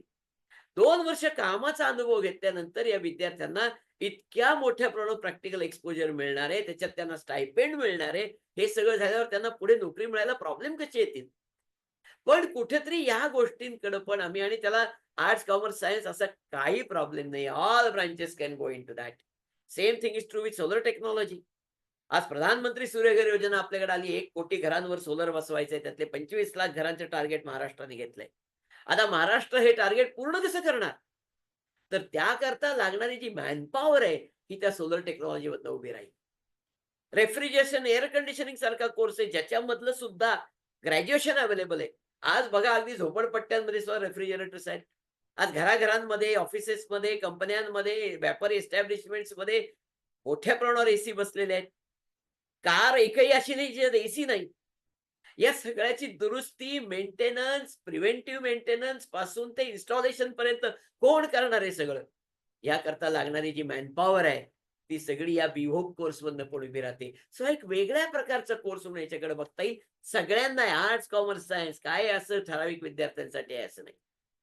MKCL नावाच्या कंपनीचं नाव तुम्ही ऐकलं असेल. यांनी एक कोर्स आणलाय. 3 वर्षाचा कोर्स आहे. प्रॅक्टिकल ओरिएंटेड कोर्स आहे. IT इन्फ्रास्ट्रक्चर मॅनेजमेंट असं त्या कोर्सचं नाव आहे. या कोर्समधनं जेव्हा तुम्ही ऍडमिशन घेता तेव्हा 3 वर्ष तुम्हाला एखाद्या IT कंपनीत ऍक्च्युअल कामालाच पाठवलं जातं. तुम्ही काम करायचं, स्टायपेंड मिळवायचं आणि साइड बाय साइड तुमची डिग्री पण तुमच्याकडनं पूर्ण करून घेतली जाते आणि 3 वर्षाच्या अनुभवाअंती तुम्ही शेवटी नोकरीला किंवा सेल्फ एम्प्लॉयमेंटला अतिशय चांगले पात्र होऊ शकता. अशा प्रकारचे पण कोर्सेस उपलब्ध आहेत. याची पण आम्ही कुठेतरी जाणीव ठेवली पाहिजे. म्हणून या काही प्रॅक्टिकल ओरिएंटेड कोर्सेसची पण आपल्याला माहिती दिली. त्याच्यानंतर मला थोडंसं वळायचं आहे ते 12वी नंतरचे काही डिप्लोमा कोर्सेसकडे. मुळात डिप्लोमा म्हटलं की 10वी नंतर हे डोक्यात आहे आमच्या. पण 12वी नंतर पण डिप्लोमा आहेत आणि त्यातले पण प्रॅक्टिकल ओरिएंटेड असू शकतात. हे मला तुमच्या पुढे मांडायचंय. से फॉर एक्झाम्पल अर्थात याच्याकरता सायन्स ब्रँच पाहिजे. 12वी सायन्स झालेल्या विद्यार्थ्यांकरता एक डिप्लोमा कोर्स आहे जो अख्ख्या महाराष्ट्रात फक्त पुण्यात आहे आणि महाराष्ट्रातल्या सगळ्या विद्यार्थ्यांना संधी आहे तिथं. Diploma in surface coating technology नावाचा डिप्लोमा आहे. डी सोसायटीच्या आवारात ते सेंटर आहे, म्हणजे फर्ग्युसनच्या आवारामध्ये. त्याचं वैशिष्ट्य असं आहे की हे लोक 3 वर्षाच्या कोर्समध्ये 8 महिने तुम्हाला इंडस्ट्रियल ट्रेनिंग देतात, ज्या काळात तुम्हाला स्टायपेंड मिळतो आणि या स्टायपेंडच्या मुळे तुमचा अख्ख्या कोर्सची फी निघून जाते त्यातली आणि प्लस एकच कोर्स आहे अख्ख्या महाराष्ट्रात, त्यामुळे तुम्हाला एम्प्लॉयमेंट याचं प्रमाण जवळपास 100% आहे आणि विद्यार्थ्यांना 3 वर्षात उत्तम जॉब स्वतःच्या पायावर उभं राहण्याची संधी ही त्यातनं मिळू शकते. त्यामुळे अशा प्रकारचे कोर्सेस आहेत. डिप्लोमामध्ये अजून 2 डिप्लोमा पण आहेत 12वी नंतरचे. फक्त 12वीच्या मार्कावर प्रवेश आहेत, बाकीचं काही लागत नाही. ते for example diploma in pharmacy 2 वर्षाचा कोर्स आहे फार्मसीचा. फक्त हा डिप्लोमा 12वी नंतरचा आहे, 2च वर्षाचा आहे आणि या कोर्समधनं विद्यार्थ्यांना उत्तम पैकी स्वतःचं मेडिकल स्टोअर असो किंवा हॉस्पिटलच्या फार्मसीज असोत किंवा या सगळ्या फार्मा कंपन्यांचं सेल्स डिस्ट्रीब्युशन मार्केटिंग डिपार्टमेंट असो, या सगळीकडे नंतर जॉब करण्याची संधी मिळते. एवढंच नाही तर या विद्यार्थ्यांना जर पुढे ग्रॅज्युएशन करायचं असेल म्हणजे बी.फार्म करायचं असेल तर तेही करायची संधी डायरेक्ट सेकंड इयर बी.फार्मला प्रवेश या विद्यार्थ्यांना मिळू शकतो 12वी नंतरच्या 2 वर्षाच्या डिप्लोमा नंतर. असाच एक डिप्लोमा आहे 12वी नंतरचा, त्याचं नाव आहे डिप्लोमा इन हॉटेल मॅनेजमेंट. आज टीव्ही लावा, चॅनल सर्व्ह करा, कुठल्या ना कुठल्या चॅनलवर कोणी ना कोणीतरी स्वयंपाक करताना दिसतोच. Master chef, hotel management, hospitality management किंवा कलिनरी आर्ट्स असे अनेक विषय विद्यार्थ्यांच्या डोळ्यापुढे आहेत. आणि त्याच्यामध्ये जर जायचं असेल तर 12वी नंतर कुठलीही एंट्रन्स न देता आर्ट्स, कॉमर्स, सायन्स सगळ्या विद्यार्थ्यांना जाण्याचा एक ऑप्शन आहे डिप्लोमा इन हॉटेल मॅनेजमेंट. आता ह्या डिप्लोमाला जाण्याकरता 12वीच्या परीक्षेनंतर एक वेगळी सीईटी सेल किंवा डीटीईच्या वेबसाईटवर जाहिरात येईल. त्याप्रमाणे विद्यार्थ्यांना अप्लाय करावं लागेल. आणि एक लक्षात घ्या की हॉटेल मॅनेजमेंट हे क्षेत्र असं आहे ज्याच्यात रोजगार आणि स्वयंरोजगार दोन्हीच्या भरपूर संधी आहेत. हा पण एक आहे, इथं प्रचंड फिजिकल कष्ट करण्याची तयारी लागते. म्हणजे ज्यांना 12 तास, 14 तास, 16 तास, 18 तास फिजिकली कष्ट करण्याची मानसिक तयारी आहे, अशा विद्यार्थ्यांनी या वाटेला जायचं. कारण इथे शॉर्टकट नाही. त्यामुळे हॉटेल मॅनेजमेंट डिप्लोमा हाही 12वी नंतर सर्व ब्रँचेसच्या विद्यार्थ्यांना उपलब्ध आहे. काही वेगळी करिअर्स बद्दल पण मी बोलणार आहे. ते म्हणजे डिफेन्स करिअर्स. आमच्याकडे 12वी नंतर डिफेन्स करिअर्स आहेत. म्हणजे सायन्स कॉमर्सच्या दोन्हीच्या मुलांना मिळणारं पण करिअर आहे. ते म्हणजे एनडीए नॅशनल डिफेन्स अकॅडमी, राष्ट्रीय संरक्षण प्रबोधिनी खडकवासला. सायन्स, कॉमर्स, आर्ट्स कुठल्याही मुलाला 12वी नंतर जाता येतं. आत्ता 28 तारखेला जाहिरात येईल. 28 मेला जाहिरात येणार आहे. विद्यार्थ्यांनी त्याच्याकडे लक्ष ठेवावं. 17 जूनपर्यंत फॉर्म भरायची वेळ आहे आणि सप्टेंबरमध्ये परीक्षा आहे. विषय काय आहे तो? मॅथेमॅटिक्स आहे, इंग्लिश आहे आणि जनरल नॉलेज आहे. बाकी काहीच नाही आहे त्याच्यात. ह्या परीक्षेत तुम्ही उत्तीर्ण झालात, तर नंतर तुम्हाला एक इंटरव्ह्यू आहे. तो इंटरव्ह्यू थोडा ट्रिकी आहे. त्याला एस-एस-बी इंटरव्ह्यू असं म्हणतात, जो साधारण 5 दिवस चालतो. आणि मग इंटरव्ह्यूमधनं तुम्ही पुढे गेलात, तर तुम्हाला मेडिकल घेऊन एनडीएमध्ये प्रवेश मिळू शकतो. एनडीएचं सगळं शिक्षण फुकट आहे. राहणं, जेवण, खाण, कपडा, लत्ता सकाट. आणि त्यानंतर 3 वर्षाचा एनडीए पूर्ण झाल्यानंतर तुम्हाला आर्मी, नेव्ही, एअरफोर्समध्ये ॲज अ ऑफिसर म्हणून ॲब्सॉर्ब केलं जातं. त्यामुळे ही पण एक संधी आपल्याकरता उपलब्ध आहे. याच्या व्यतिरिक्त जी मुलं आता सायन्सला आहेत, जे इंजिनिअरिंग करण्याचा विचार करतायत, ज्यांनी जेईई दिलेली आहे. मी सीईटी बद्दल बोलत नाहीये. JEE mains. ज्यांनी जेईई मेन्स दिली आहे, त्यांच्याकरता 2 ऑप्शन्स आहेत. परत एकदा फ्री इंजिनिअरिंग कॉलेजेस. त्यातलं एक कॉलेज केरळामध्ये आहे आणि ते कॉलेज जे आहे, ते इंडियन नेव्हीचं कॉलेज. या इंडियन नेव्हीच्या कॉलेजला तुम्हाला जर ॲडमिशन पाहिजे असेल, तर त्याकरता मात्र तुम्हाला तुम्हाला बोर्डाला, मग ते सीबीएसई असो नाही तर महाराष्ट्र बोर्ड असो, बोर्डाला तुम्हाला पीसीएममध्ये 70% मार्क मिळणं गरजेचं आहे. ती मुलं ॲप्लाय करू शकतील आणि त्याही पेक्षा पुढे जाऊन जे ॲप्लाय करतील त्यांचं जे शॉर्टलिस्टिंग होईल, ते जेईई मेन्सच्या मार्कावर होईल. त्यामुळे या जेईई मेन्सचं मार्क, जेईई मेन्सच्या परीक्षेचं महत्त्व इथं पण महत्त्वाचं आहे, हे पण लक्षात घेतलं पाहिजे. आणि मग त्या मुलांना, शॉर्टलिस्टेड मुलांचा हा एस-एस-बी इंटरव्ह्यू होईल, जो मी मगाशी सांगितला तो. आणि या एस-एस-बी इंटरव्ह्यू नंतर या विद्यार्थ्यांना निश्चितपणे या कॉलेजला ॲडमिशन मिळू शकेल, जिथं 4 वर्षाचा कोर्स आहे नेव्हल इंजिनिअरिंगचा, जो 100% फ्री आहे. ₹1 खर्च नाही. राहणं, जेवण, खाण, कपडा, लत्ता सगळा खर्च सरकार करणार आणि त्यानंतर तुम्हाला इंडियन नेव्हीमध्ये ॲज अ ऑफिसर म्हणून एम्प्लॉय केलं जाणार किंवा ॲब्सॉर्ब केलं जाणार. 12 लाखाचं पॅकेज. आपल्या हल्ली पॅकेजच्या भाषेत बोलायची सवय आहे आपल्या सगळ्यांना. 12 लाखाचं पॅकेज. असंच एक कॉलेज पुण्याजवळ आहे. College of military engineering Dapodi, CME नावाचं कॉलेज आहे. ते सीएमई पुण्यात आहे, ते सीएमई महूमध्ये आहे, ते सीएमई हैदराबादला पण आहे. यांचं वैशिष्ट्य काय आहे? 12वी पीसीएम बोर्डाला मार्क 60%. हा बेसिक क्रायटेरिया. जे विद्यार्थी अप्लाय करतील त्यांचं शॉर्टलिस्टिंग हे जेईई मेन्सच्या मार्कावर होईल आणि त्यानंतर जे शॉर्टलिस्टेड कॅन्डिडेट्स आहेत त्यांना या एस-एस-बी इंटरव्ह्यू, जो मगाशी सांगितला 5 दिवसाचा इंटरव्ह्यू, त्याला फेस करावं लागेल आणि त्या इंटरव्ह्यूमधनं तुम्ही थ्रू झालात, की मग तुम्हाला निश्चितपणे या कॉलेजला ॲडमिशन मिळेल. 5 वर्षाचं इंजिनिअरिंग आहे. त्यातलं पहिलं वर्ष बेसिक मिलिटरी ट्रेनिंग आणि नंतरची 4 वर्ष हे रीतसर engineering, mechanical, electrical, electronic, computer वगैरे, वगैरे. आणि मग हे इंजिनिअरिंग आपण पूर्ण केल्यानंतर आपल्याला 12 लाखाच्या पॅकेजवर इंडियन आर्मीमध्ये ॲब्सॉर्ब केलं जाणार आहे. त्यामुळे जी सायन्सची मुलं आहेत, त्यांनी ह्या ऑप्शन्सकडे पण लक्ष ठेवलं पाहिजे. कारण आपल्याला काही वेगळे ऑप्शन्स या दृष्टीने या सगळ्या ऑप्शन्सकडे बघायला लागणार आहे.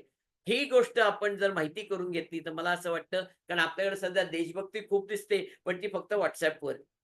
ती प्रत्यक्षात येण्याची गरज असेल, तर ह्या प्रकारचे काही कोर्सेसकडं आमच्या मुलांनी लक्ष दिलं पाहिजे. मला खूप वाईट वाटतं हो, CME पुण्यात आहे, म्हणजे महाराष्ट्रात आहे म्हणूया आपण, CME महाराष्ट्रात आहे. NDA महाराष्ट्रात आहे. आर्म फोर्सेस मेडिकल कॉलेज एकमेव मेडिकलचं कॉलेज जिथं फ्री मेडिकल एज्युकेशन अवेलेबल आहे. ते FMC महाराष्ट्रामध्ये आहे. पण महाराष्ट्र तिथं नाहीये. 4-4 काही मराठी पोरं या इन्स्टिट्यूट्समध्ये सापडत नाहीत. हे आमचं सगळ्यांचं दुर्दैव आहे. मला असं वाटतं विद्यार्थ्यांनी, पालकांनी, शिक्षकांचं तर हे जास्ती मला शिक्षकांना विनंती करायची आहे, की आपल्या मुलांना याच्यासाठी कुठेतरी प्रमोट करा. यांना कुठेतरी त्याच्याबद्दलची माहिती करून द्या. याच्यासाठी कुठेतरी आपण त्यांच्या पालकांशी बोला आणि त्यांना त्यासाठी मोटिव्हेट करा. मला असं वाटतं, की या पुढच्या काळामध्ये मराठी टक्का या कॉलेजेसमधला किमान 10% वर गेला पाहिजे. कारण महाराष्ट्राची लोकसंख्या देशाच्या 10% आहे. हे कुठेतरी आम्ही जेव्हा प्रयत्न करायला लागू, तेव्हा मला असं वाटतं, की आपल्याला खूप चांगल्या प्रकारची संधी विद्यार्थ्यांपर्यंत नक्कीच पोहोचवता येतील. त्याच्यानंतरच्या काही गोष्टी ज्या मला तुमच्या समोर मांडायच्या आहेत, त्याच्यामध्ये एक आहे तो विषय आहे सायन्स मधलं ज्या अपॉर्च्युनिटीज मधला आहे, त्यातला एक आहे तो इंजिनिअरिंगचा विषय. खूप मुलं आता CET दिली आहे, JEE दिली आहे, इंजिनिअरिंग करायचंय. आता जाऊन अडकणार आहेत कुठं माहितीये? इंजिनिअरिंगची ब्रांच कशी निवडून, कॉलेज कसं निवडू, इथनच सुरुवात आहे. गंमत कशी आहे बघा, इंजिनिअरिंग मध्ये सुद्धा अशी ब्रांच आहे, ज्याला अत्यंत कमी रिस्पॉन्स आहे आणि जी सगळ्यात चांगली आहे. त्याचं नाव आहे सँडविच कोर्स. आता सँडविच म्हणजे आपल्याला माहिती आहे ते फक्त खाण्याचं सँडविच. इंजिनिअरिंग मध्ये सँडविच कोर्स आहे. काय त्या कोर्सचं वैशिष्ट्य? अहो तुम्ही 4 वर्षाच्या इंजिनिअरिंग मधलं 3 वर्ष ऍक्च्युअल तुम्ही थिअरी शिकता आणि 1 वर्ष म्हणजे 3ऱ्या वर्षातले 6 महिने आणि 4थ्या वर्षातले 6 महिने, एक सेमिस्टर तुम्ही इंडस्ट्रीत ऍक्च्युअल काम करता आणि that is why it is called as sandwich course. आज विचार करा 4 वर्षाच्या इंजिनिअरिंग कोर्स मधलं जर 1 वर्ष तुम्ही ऍक्च्युअल ऑन द जॉब शिकला असाल, तर तुम्हाला इंडस्ट्री किती मान देईल, किती चांगल्या संधी देईल. पण गंमत अशी आहे की या सँडविच कोर्सला डिमांडच नाही. जातच नाहीत पोरं. मला कळतच नाही असं का होतंय. पोरांना मुळात ब्रांच कशी सिलेक्ट करायची इथपासून प्रश्न आहे. मी एक अगदी साधं सिंपल प्रिन्सिपल तुम्हाला सांगणार आहे. अदर दॅन कॉम्प्युटर आणि IT इंजिनिअरिंग, ऑल अदर इंजिनिअरिंग्स स्पेशली जी पारंपरिक आहेत मेकॅनिकल, इलेक्ट्रिकल, इलेक्ट्रॉनिक्स, सिव्हिल या सगळ्या इंजिनिअरिंगमध्ये 70% फिजिक्स आणि 30% मॅथेमॅटिक्स याच्याशिवाय काहीच. आणि your physics is going to decide your branch.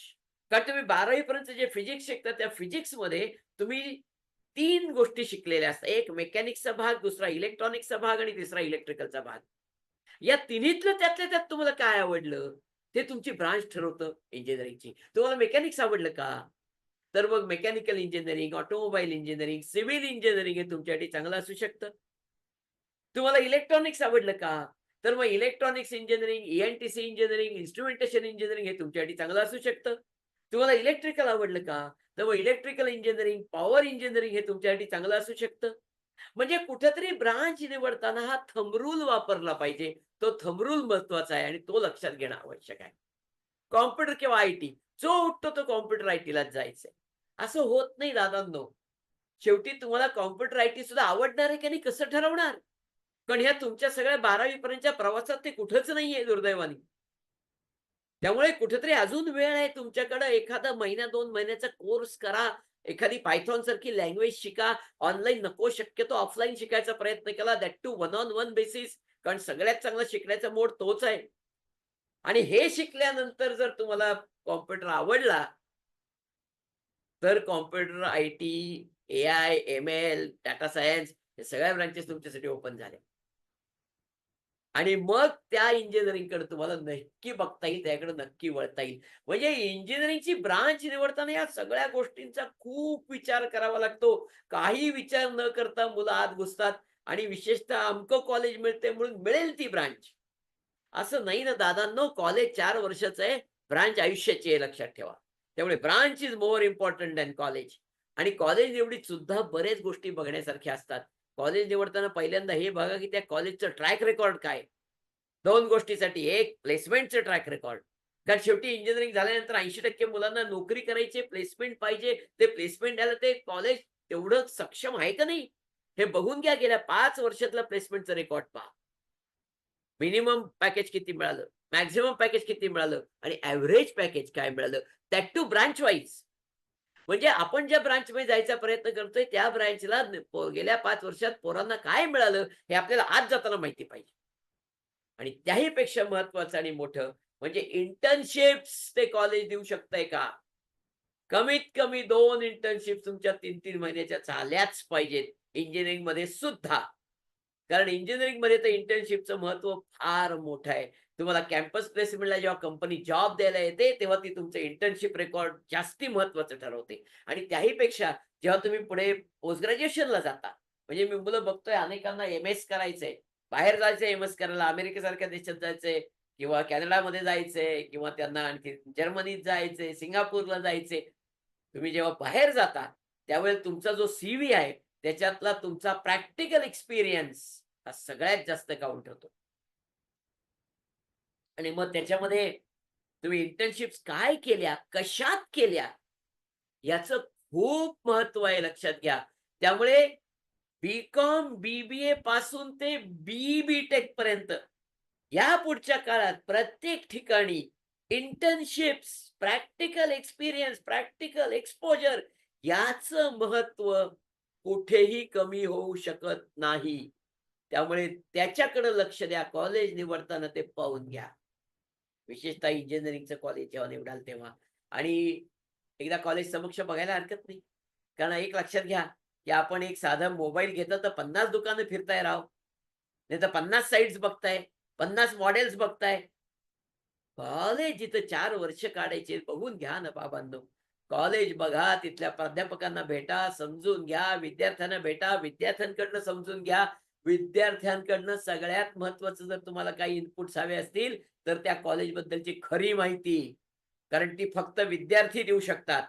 त्यामुळे त्या इंजिनिअरिंग कॉलेजच्या विद्यार्थ्यांनाही भेटा. संपूर्ण माहिती करून घ्या. मगच निर्णय घ्या. कारण इंजिनिअरिंगच्या ॲडमिशनला या सगळ्या गोष्टी तुम्हाला बघणं अत्यंत महत्त्वाचं आहे. त्यामुळे सायन्सच्या विद्यार्थ्यांसाठी इंजिनिअरिंग फार महत्त्वाचं कारण आपल्याकडे सगळ्यात जास्त विद्यार्थ्यांचा तोच फोकस आहे. म्हणून त्याबद्दल थोडं जास्ती बोललो. पण ह्या गोष्टी समजून घेण्याची, या गोष्टी लक्षात घेण्याची खूप जास्ती गरज आहे. आणि मग त्यानंतर परत एकदा मी थोडंसं जनरलायझेशनकडे येणार आहे. कारण तसे हे बघा, बोलण्यासारख्या गोष्टी खूप आहेत, कोर्सेस खूप आहेत. म्हणजे 12वी नंतर तर तुम्हाला फार्मसी आहे, आय-टी आहे, बायोटेक्नॉलॉजी आहे, मर्चंट नेव्ही आहे, एव्हिएशन फील्ड आहे, आर्किटेक्चर आहे, ॲग्रीकल्चर आहे, इंजिनिअरिंग आहे, मेडिकल आहे. किती गोष्टी आहेत. भरपूर गोष्टी आहेत. सगळ्यात एकदम सगळं बोलणं शक्य नाही. पण म्हणून मी परत जनरलायझेशनकडे येणार आहे, की 12वी नंतर तुम्ही काहीही करा हो. अगदी आर्ट्स, कॉमर्स, सायन्स कशातनंही करा, काहीही करा. या पुढच्या काळात आपला दृष्टिकोन थोडासा वेगळा करायला लागेल. दृष्टिकोन आपल्याला बदलायला लागेल. दरवेळेला अपेक्षा ही सिलेबस बदलेल, मग कॉलेज आम्हाला काहीतरी करायला लावेल आणि मग आम्ही ते करू. हा आता अप्रोच बंद झाला पाहिजे. हा अप्रोच 25 वर्षापूर्वी उत्तम होता. आता नाही. आता प्रोएक्टिव्ह आम्हाला व्हायचंय. आम्हाला शोधून काढायचंय, की आता आम्ही जे काही शिकतोय ते शिकतोय ठीक आहे. थिअरी शिकतोय. जोडीला आम्हाला प्रॅक्टिकलसाठी काय करता येईल? आम्हाला वेगळं काही शिकता येईल का? आम्हाला काही डिफरन्शिएटर्स गोळा करता येतील का? आज आय-टी फील्डमध्ये जाण्याचं खूप लोकांची स्वप्न आहेत. पण आय-टी कंपन्या जेव्हा रिक्रुटमेंट करतात ना, तेव्हा पहिलं बघतात तुमच्याकडे डिफरन्शिएटर काय आहे? मग तुम्ही एखादी फॉरेन लँग्वेज शिकलाय? तुमचं कम्युनिकेशन स्किल चांगलं आहे? तुमच्याकडे काही एखादं सर्टिफिकेशन आहे? तुम्ही काही वेगळा कोर्स केलाय? तुम्ही काही शिकलाय वेगळं? हे सगळं त्या आय-टी कंपन्या बघतायत. They are looking for differentiators. त्यामुळे आम्ही फक्त शिक्षण एके शिक्षण असं न करता काय वेगळं गोळा करता येईल, जास्तीत जास्त काय आपल्याला एक्सपोजर घेता येईल, याच्याकडे ह्या पुढच्या काळात लक्ष देण्याची फार गरज आहे मित्रांनो. कारण आता पारंपरिक एज्युकेशनचे दिवस हळू पुढच्या एक 4, 5, 6 वर्षामध्ये जवळपास संपल्यात जमा होतील. आता ॲड ऑन, एक्स्ट्रा, वेगळं काहीतरी, डिफरन्शिएटर या सगळ्याकडे जग बघणारे, दुनिया बघणारे, एम्प्लॉयर्स बघणारे, कंपन्या बघणारे, इव्हन तुम्हाला स्वतःच काही करायचं असेल तरी तुम्हाला त्या सगळ्याचाच फायदा त्याला घ्यायला लागणार आहे किंवा त्या सगळ्याचाच तुम्हाला उपयोग होणार आहे. हे लक्षात घेऊन आम्हाला या पुढच्या काळामध्ये आपली वाटचाल करायची आहे. आणि म्हणून म्हणजे आता शहा सर आपल्या बरोबर आहेत. त्यांनी प्रॅक्टिकल एज्युस्किल नावाची एक खूप चांगली कंपनी आणली आहे, की जे विद्यार्थ्यांना हेच सगळं द्यायचा प्रयत्न करतायत. जे कॉलेज तुम्हाला देत नाहीयेत. कॉलेज काय म्हणतं, "भाऊ तू ये, तुझे लेक्चर्स घेतो ते शिक, परीक्षा दे, मार्क मिळव, सर्टिफिकेट घे, thank you very much, bye." तिथं कॉलेजचा रोल संपला. आमचा रोल तिथं सुरू झाला पाहिजे. जिथं कॉलेजचा संपेल तिथं आमचा रोल सुरू झाला पाहिजे. आम्ही विचार केला पाहिजे, आम्ही ठरवलं पाहिजे, आम्हाला काय आणखीन करता येईल, आम्हाला काय वेगळं मिळेल, आम्हाला त्यासाठी काय करावं लागेल, आम्हाला काय वेगळी स्किल अॅक्वायर करता येईल, त्याच्यासाठी कोणाची मदत घ्यायला लागेल, कुठे मदत मिळेल, आम्हाला त्याच्यासाठी काही वेगळी एक्सपोजर मिळण्यासाठी काही प्रयत्न करायला लागतील का? या सगळ्याचा विचार आपण करायचा आहे. लक्षात ठेवा, करिअर आपलं आहे, कॉलेजचं नाही. कॉलेजला त्यांची फी मिळाली, कॉलेजचा संबंध संपला. ते तुमची डिग्री तुम्हाला दिली, ते म्हणले तुमचा आमचा विषय संपला. पण शेवटी मला बाजारात उभं राहायचंय. मला 4 लोकांशी कॉम्पीट करून मला जॉब मिळवायचा आहे. मला काहीतरी स्वतःचं सुरू करायचंय. अशी जेव्हा आपली एक मानसिकता तयार होते, तेव्हा कुठेतरी मी थोडा वेगळा कसा असेल? मला काही एक्स्ट्रा काही मिळवता कसं येईल? मला काही स्किल कशी अॅक्वायर करता येतील? मला काही एक्सपोजर कसं मिळवता येईल? मला काही इंटर्नशिप्स कशा करता येतील? ह्याकडे जास्तीत जास्त लक्ष देणं गरजेचं आहे. तुम्ही कशातही असा. Arts, commerce, science, BBA, BCA, B.Com, बी-ई काहीही तुम्ही करत असाल, तुम्हाला याच्याकडं खूप प्रायोरिटीने लक्ष देणं गरजेचं आहे. या पुढच्या काळाची ती सगळ्यात मोठी गरज आहे. हे मी तुम्हाला खरंच मनापासून सांगतोय. माझ्या 25 वर्षाचा या करियर काउन्सिलिंग मधला अनुभव लक्षात घेऊन तुम्ही या गोष्टीवर जरूर विचार करा. आणि अजून एक महत्त्वाची विनंती, या सगळ्या प्रत्येक टप्प्यावर कुठेतरी, कोणाला तरी कोणाची तरी मदत घ्या. करियर काउन्सिलर्स हे त्याकरता तुम्हाला खूप मोठे आधारस्तंभ ठरतील. त्यांचा तुम्हाला खूप उपयोग होईल. हे तुमच्या निदर्शनाला या प्रसंगी मला आणावंसं वाटतंय. अगदी 10वी पासून 12वी पासून पदवीपर्यंत प्रत्येक टप्प्यावर जिथे-जिथे निर्णयाची वेळ येते, तिथे-तिथे तुम्हाला कोणाच्या तरी आधाराची पण गरज असते. हे लक्षात घ्या. तो आधार तुम्ही कसा घेता आणि कोणाचा घेता याच्यावर तुमचं भवितव्य खूप मोठ्या प्रमाणावर अवलंबून असतं. मी तुमच्याशी खूप काही बोलायचा प्रयत्न केला. वेळेची मर्यादाही आहे आपल्याकडं. ते सगळं लक्षात घेता मी आता इथं थांबणार आहे. पण त्याआधी तुम्हाला एक गोष्ट नक्की सांगणार आहे, की 10वी-12वी नंतर पुढे काय?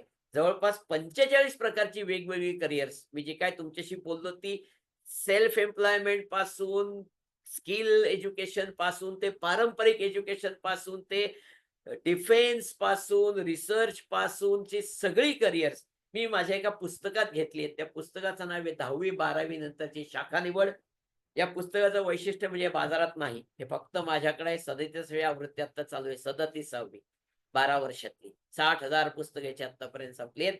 जर कोणाला हवं असेल तर आपण मला जरूर कॉन्टॅक्ट करा. मी आपल्याला ते देण्यासाठी निश्चितपणे प्रयत्न करीन. परत एकदा आपल्या सगळ्यांना मनःपूर्वक धन्यवाद देतो. Shah sir, Rotary Club Lokmanya Nagar आणि मुख्य म्हणजे मुख्याध्यापक महासंघ, की ज्यांनी हे सगळं आपल्याकरता ऑर्गनाइज केलं. That is also free of cost. त्या सगळ्यांचे मनापासून आभार मानतो आणि आपली रजा घेतो. Thank you. Thank you very much.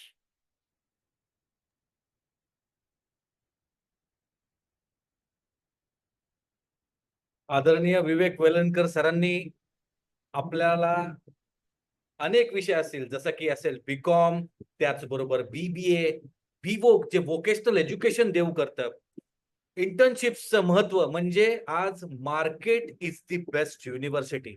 जे मार्केट शिकवतं ते कुठलंही कॉलेज, कुठलीही युनिव्हर्सिटी शिकवू शकत नाही. डी फार्म असेल, बॅचलर ऑफ फार्मसी असेल, एनडीए मधले डिफेन्स मधले करिअर्स असतील, मिलिटरी इंजिनिअरिंग असेल, एसएसबी इंटरव्ह्यूज असतील, त्याचबरोबर नॉर्मल इंजिनिअरिंग कसं असेल आणि सगळ्यात महत्वाचं दुर्लक्षित पण तेवढाच महत्वाचा एक्सपोजर देणारा सँडविच कोर्स कोणता आहे. त्याचबरोबर त्यांचं ह्या सगळ्यांची एक अप्रतिम अगदी थोडक्यात हा विषय 10 तास बोललं तरी कमी आहे. आपण दिवस दिवस ऐकलं तरी कमी आहे.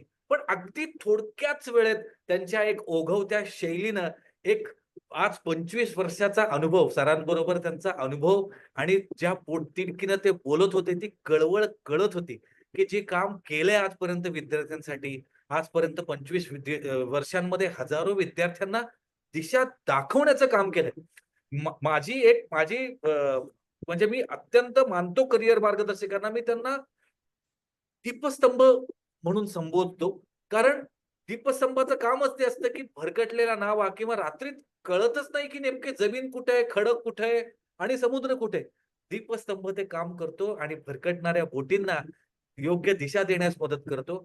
तर दीपस्तंभा प्रमाणे विवेक वेलणकर साहेब हे आपल्याला मार्गदर्शन करत आहेत आणि सर आपण म्हटल्याप्रमाणे येस, आम्ही पण प्रॅक्टिकल एज्युस्किल्स आमचा प्रॅक्टिकल बीकॉम आणि बीबीए या माध्यमातून विद्यार्थ्यांना पहिल्या वर्षी पारंपरिक बीकॉम बरोबरच अगदी बँकेची पेन स्लिप कशी भरायची इथपासून कंपनीची बॅलन्स शीट कशी बनवायची इथपर्यंत संपूर्ण प्रात्यक्षिक प्रशिक्षण देऊन पुणे विद्यापीठाच्या बीकॉम डिग्री बरोबर सेकंड आणि थर्ड इयरला त्यांना आपण ज्या गोष्टींवर सगळ्यात जास्त आज भर दिला इंटर्नशिप, ती इंटर्नशिप 24 महिन्यांची इंटर्नशिप देऊ करतो आणि याचं वैशिष्ट्य असं आहे की किमान महिना 8 ते 12,000 रुपये विद्यावेतन त्या मुलांना मिळतं.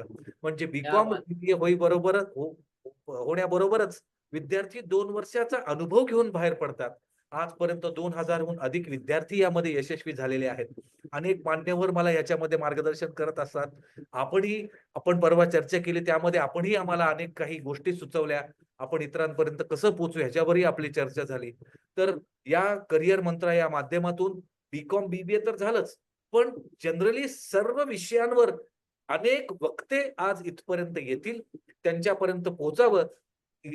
परत एक मी गोष्ट आवर्जून सांगेल, की विवेक वेलणकर सरांचं एक पुस्तक त्यांनी जे करिअर मार्गदर्शनावर लिहिलेलं आहे, ते खरोखर एक दीपस्तंभ म्हणून, एक मार्गदर्शक म्हणून काम करेल.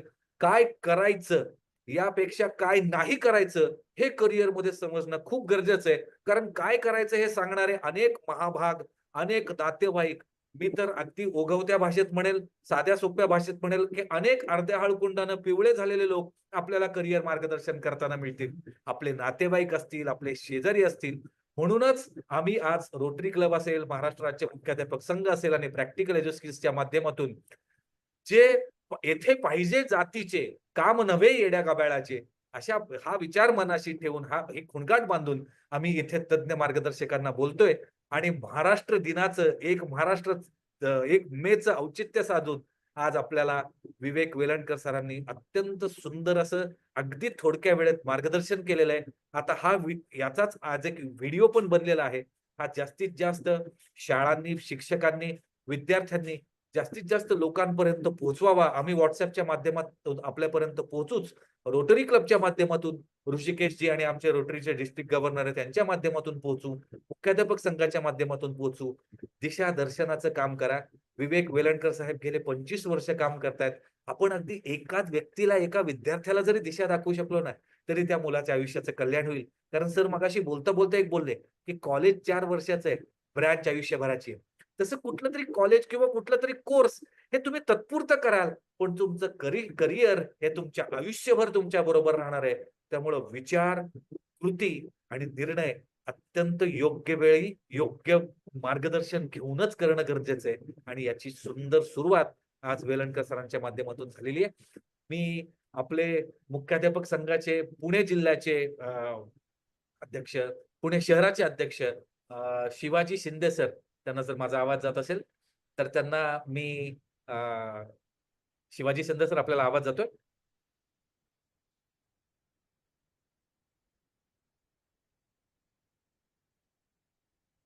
येस.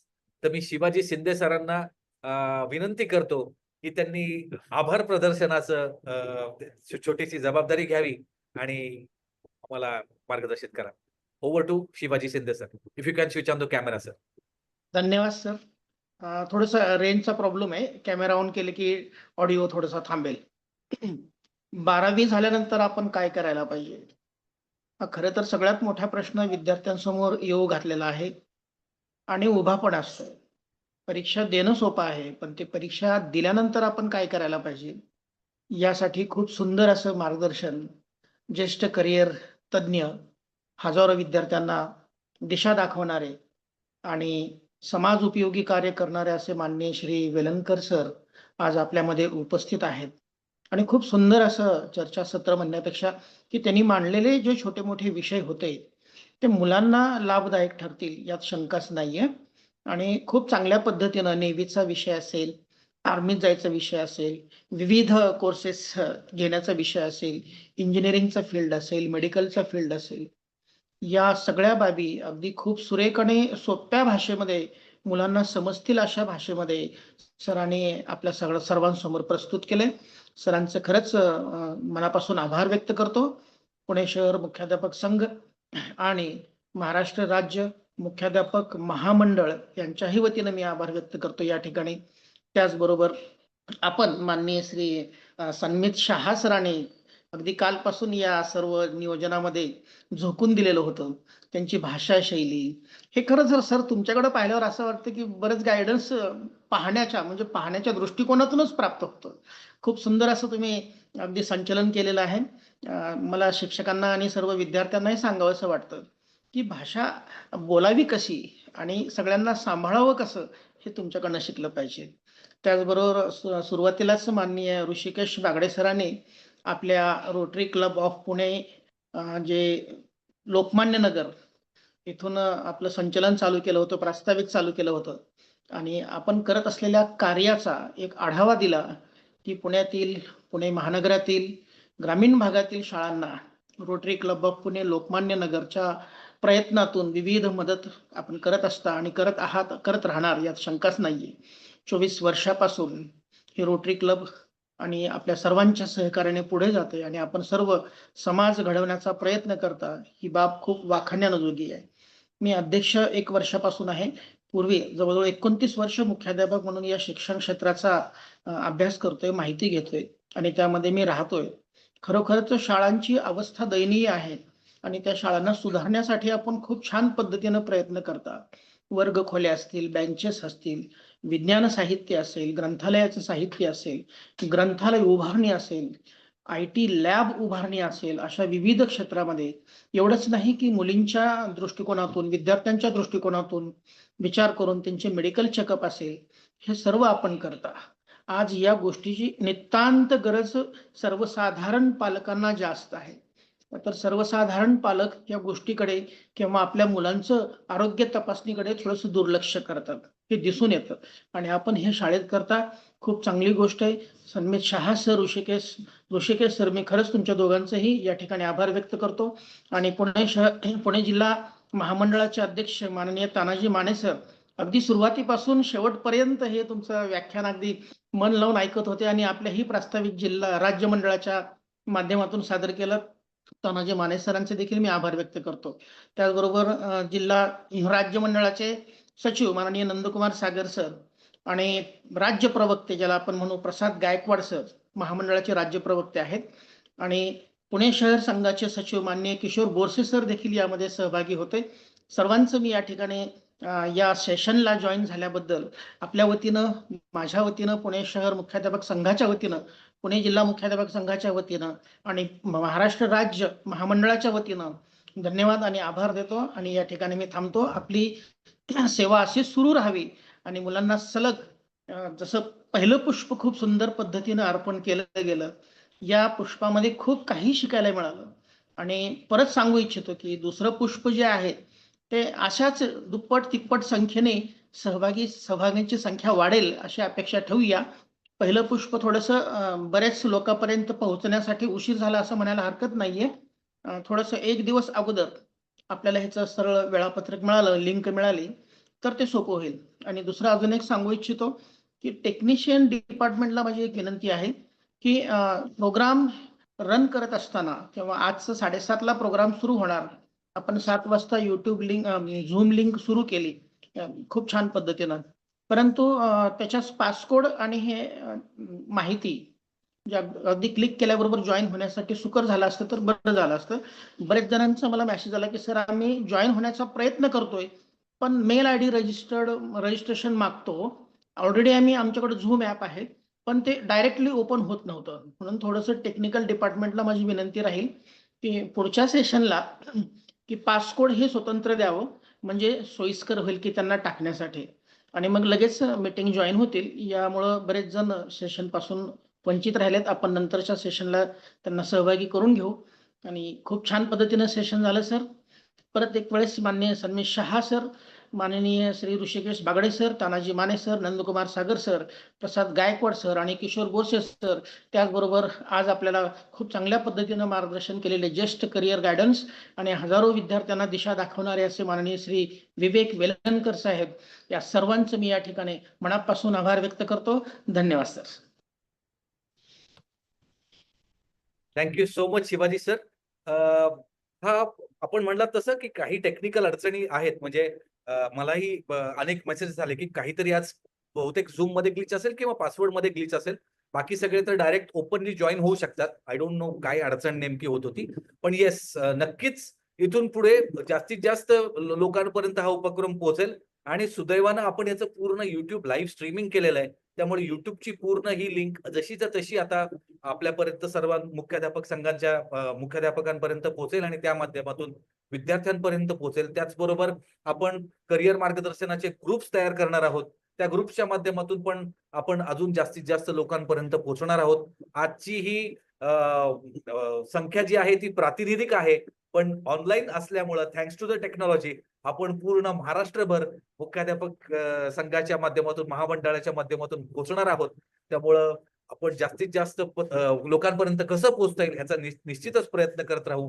पुन्हा एकदा सर्वांचे मनपूर्वक आभार. हा कार्यक्रम यशस्वी करण्यामध्ये अथर्व असेल, प्रॅक्टिकल एज्युस्किल्सची टीम असेल, मला कंटिन्युअस प्रोत्साहन देणारा आणि माझ्या पाठीवर हात ठेवून चल रे करूयात म्हणणारा माझा मित्र आणि रोटरीचे आमचे अध्यक्ष ऋषिकेश बागडे साहेब असतील. आपण हे कार्यक्रम अजून जास्तीत जास्त लोकांपर्यंत पोहोचूयात आणि सुंदर सुरुवात करून दिली त्याबद्दल विवेक वेलणकर सरांचे पुन्हा एकदा आभार. मी हा कार्यक्रम संपला असं जाहीर करतो आणि तुम्हाला व्हॉट्सअपवर जे मेसेजेस येतील त्यांना रिस्पॉन्स करत राहा आणि या उपक्रमामध्ये जास्तीत जास्त सहभागी व्हा. धन्यवाद पुन्हा एकदा. महाराष्ट्र दिनाच्या पुन्हा एकदा हार्दिक शुभेच्छा. थँक्यू.